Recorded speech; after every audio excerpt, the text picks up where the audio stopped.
Hey there, Omaima. Let's take a look at this new set of essays. We've got the movie preferences. Here's what you wrote. Okay. The bar chart illustrates popularity of movies among both genders of young adults around the globe. Lowercase movie.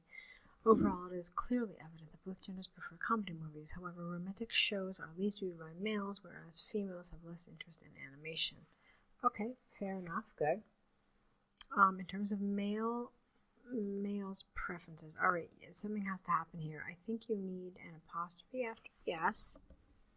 In terms of male preference, or we could have just said male preference without the S, okay? So in terms of male preferences, comedy shows come on top of the list. Not come on top of the list, but come at top of the list with 145 viewers. Not far from this figure is the action type with a small difference of 9. Horror, drama, and animation are third in rank. How is that possible that they're third? It's 3 different things. Horror, drama, and animation. Let's see. Horror, drama, and animation. Okay, so they're not all the same number. You've got 73, you've got 63, and you've got 63. So I don't know why you lumped them all together. You could have said horror is third in rank. But drama and animation, okay, I understand why you put them together, but I don't understand this decision here to put the 3 of them together. Let's see, and are seen by only around half of the amount of that of comedy and action. 73 for the former. Okay, you can't do this either. Let's see, comedy and action. Because when you say 73 for the former, it sounds like you're talking about comedy, and then 63 for action. Which, obviously that's not what you're talking about here, okay? So you can't do this, this 73 for the former and 63 for the latter. Interestingly, the same number of males voted for animation and drama, while half of this amount is interested in, well, I don't like the romantic type. How about just in the romantic genre? That's not really a word you've used before, so that would be nice and appropriate here. Regarding females, similar to their counterparts, their most popular type of movies are comedy with only a difference of 8. Okay, nevertheless, they enjoyed romantic films more than them. Alright, did you tell us how much?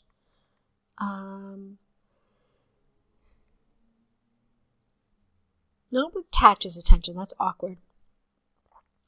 You could have said something like, it is worth noting that almost similar numbers of this gender prefer drama and action. Drama and action. Here we could have said at 86 and 82 respectively, followed by horror, while only 54 females liked animation. Lastly, movies that are preferred by males and females with only minute differences are comedy, animation, and horror. Okay, that's fine. You've got some good things here, but obviously there were a couple of places that were a little strange, a little not really clearly written, some wrong expressions that basically just made the answer lose a little of its coherence. All right, so I want you to be a little careful about that. You did do a nice effort, and it certainly covered everything. So as far as task achievement goes, yeah, you've definitely analyzed a lot of the key points. So good job there. But like I said, it does need a little work in certain places. Okay, let's take a look here about the travel. Nowadays, there is an increasing number of people who travel either inside their country or abroad. Well, this trend could certainly help in widening horizons. You don't say widening, you say broadening horizons. It's a set expression. It also has some drawbacks. It says so we'll discuss the positive and negative aspects of travel. Travel is a great way for people to broaden their horizons. Oh, there it is again, horizons. Okay, try to use a different word. Okay, either here or here. And this can happen through many ways. Firstly, by learning new languages. It is often said that journeys educate, so while traveling as well as exploration. So while traveling as well as exploring, or not even as well as, in addition to exploring, we can communicate with a wide range of people from different backgrounds through their own tongues. Capital here. In addition to that, we become more experienced and learn to cope with the surrounding world when we get exposed to different languages. Secondly, through travel, we get the chance to visit interesting places and meet new people.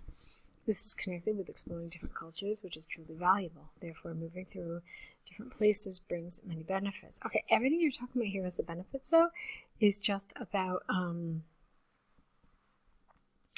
It's about international travel. You talk about speaking with different people of different languages. You talk about exploring different cultures. But if you live in one country and you're traveling in that same country, then you need to present your support a little differently. You're not going to be talking about new cultures, and you're not going to be talking about new languages. I mean, you might be, but you're not necessarily talking about it, okay? So you needed to also support your ideas with some examples of domestic travel, okay? However, despite the numerous advantages that travel has, some crucial disadvantages exist, and one of the obvious drawbacks is travel expenses. Full stop here. We are all aware of the fact that the costs of taking a journey are often quite high. A prime example of this is traveling by plane. If you decide to travel abroad by plane, you need to purchase a ticket as well as hotel booking. This can be very expensive, and obviously not everyone can afford it. Another cause of why travel could be disadvantageous is fatigue. Most journeys last very long and can make us feel tired due to the jet lag which happens as a result of crossing multiple time zones. To illustrate, a journey from the United States of America to the Middle East, capital M, capital E, can last up to 24 hours. As a consequence, sleep patterns, S, will be disturbed for several days after arrival. In conclusion, travel is an excellent way for people to gain wider experiences and learn about new cultures. Nevertheless, high costs and fatigue are undeniable drawbacks. All right, well, the good news is a lot of the grammar was good here. I didn't really come across any major problems, so nice job there.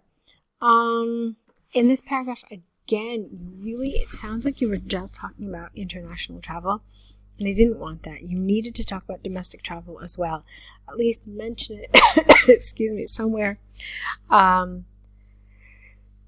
how it can be potentially positive, how it can be potentially negative, okay? So good job on the whole. Go ahead and correct these, return them back to us, and let's see what you do in your next set, okay? Remember, good luck.